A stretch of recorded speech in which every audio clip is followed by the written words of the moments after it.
بسم اللہ الرحمن الرحیم۔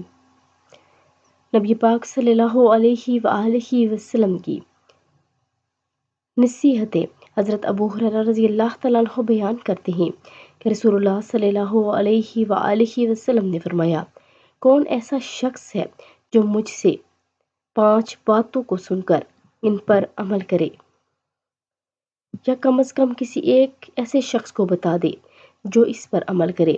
میں نے عرض کیا، یا رسول اللہ صلی اللہ علیہ وآلہ وسلم، میں ایسا ہی کروں گا۔ تو نبی کریم صلی اللہ علیہ وآلہ وسلم نے میرا ہاتھ پکڑا اور ان باتوں کو شمار کیا کہ حرام کاموں سے بچو، سب سے بڑے عابد بن جاؤ گے، اللہ کی تقسیم پر راضی رہو، سب سے بڑے غنی بن جاؤ گے، اپنے پڑوسی کے ساتھ حسن سلوک کرو، مومن بن جاؤ گے، جو اپنے لیے پسند کرتے ہو لوگوں کے لیے بھی وہی پسند کرو، مسلمان بن جاؤ گے، زیادہ نہ ہنسا کرو کیونکہ زیادہ ہنسنا دل کو مردہ کر دیتا ہے۔ تو آپ سب بھی اس پر عمل کریں۔ اگر ویڈیو اچھی لگے تو لائک، شیئر اور سبسکرائب کر دیں۔ جزاک اللہ۔